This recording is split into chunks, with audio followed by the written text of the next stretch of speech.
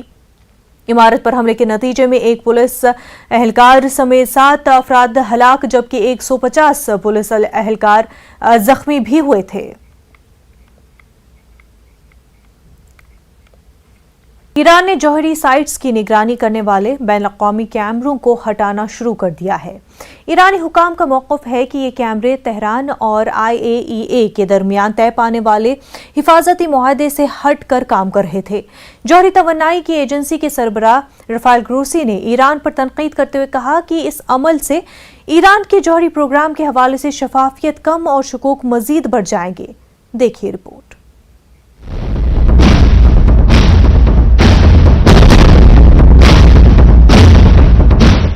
ایران نے جوہری سائٹس کی نگرانی کرنے والے بین الاقوامی کیمروں کو ہٹانا شروع کر دیا ہے۔ ایران کی ایٹامک انرجی آرگنائزیشن نے اپنے ایک بیان میں کہا کہ مغربی ممالک کی طرف سے تہران پر عدم تعاون کا الزام عائد کیے جانے کے بعد کیمروں کا کنیکشن منقطع کیا گیا۔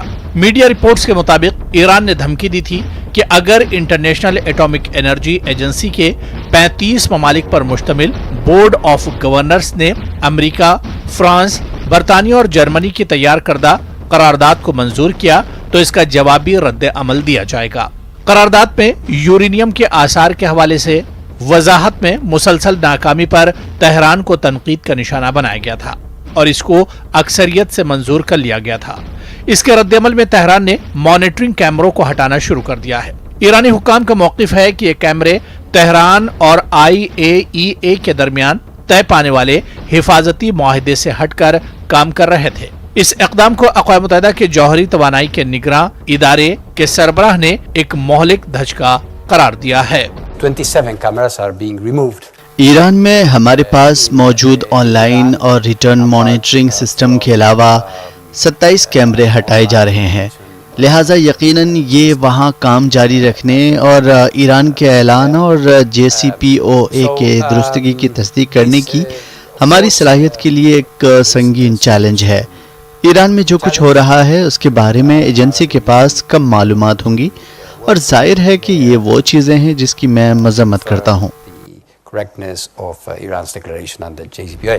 انٹرنیشنل ایٹامک انرجی ایجنسی کے سربراہ رافائل گروسی نے کہا کہ اب 4 ہفتوں کا وقت ہے کہ نگرانی کے کیمروں کو بحال کیا جائے، دوسری صورت میں IAEA ایران کی جوہری سرگرمیوں پر نظر رکھنے کی صلاحیت سے محروم ہو جائے گی۔ ان کا یہ بھی کہنا تھا کہ IAEA کے تقریباً 40 کیمرے مانیٹرنگ جاری رکھیں گے جو معاہدے سے قبل کا حصہ ہے۔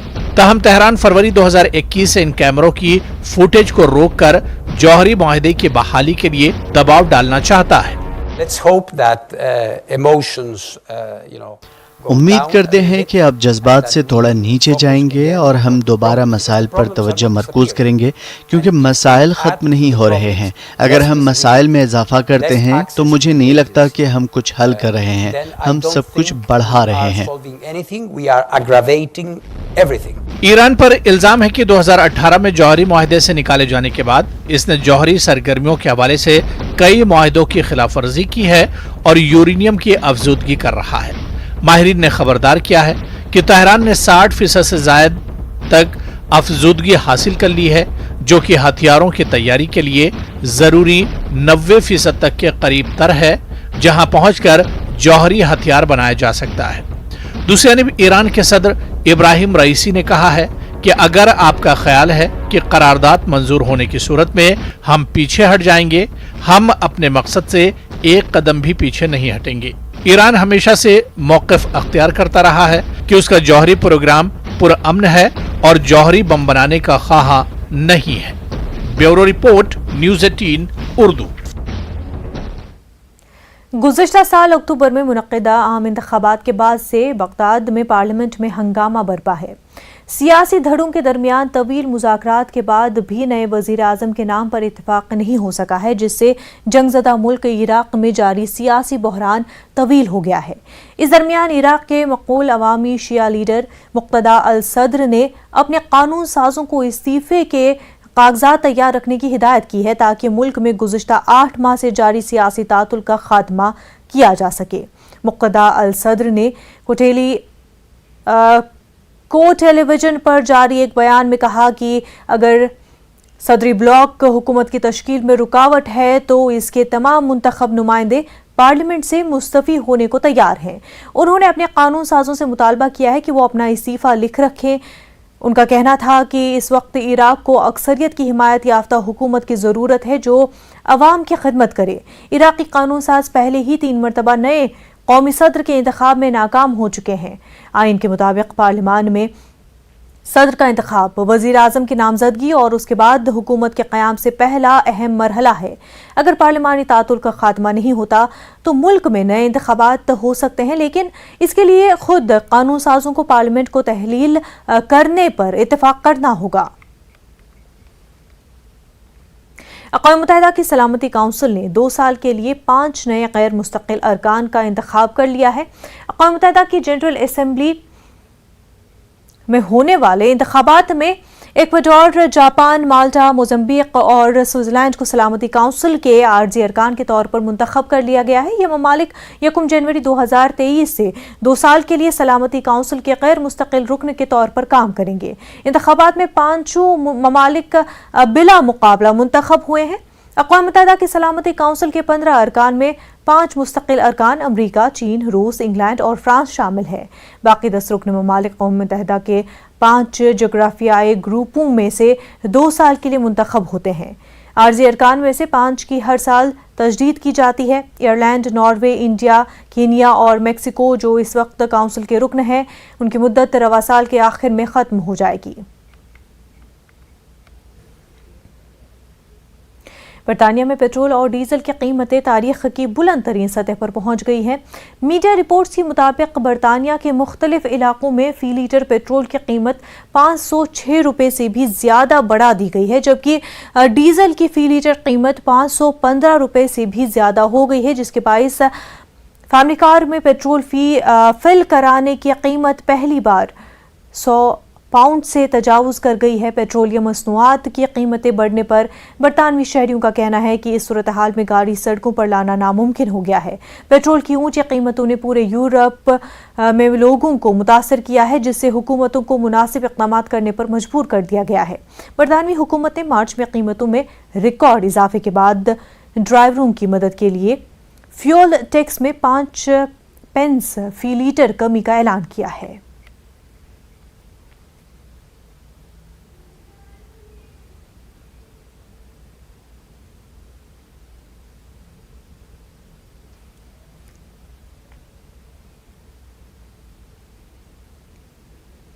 چین میں شدید بارشوں کے باعث لینڈ سلائیڈنگ کے نتیجے میں کئی گاؤں مٹی میں دب گئے ہیں۔ مختلف علاقوں میں آئے سیلاب سے درجن بھر سے زائد افراد ہلاک ہو گئے ہیں، جبکہ ہزاروں افراد نقل مکانی کرنے پر مجبور ہو گئے۔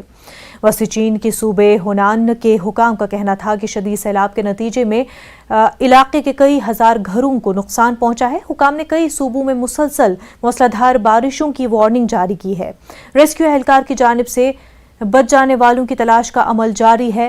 عملے کو کئی دنوں کی بارشوں کی وجہ سے سطح کے چکنا ہو جانے کے سبب مشکلات کا سامنا ہے۔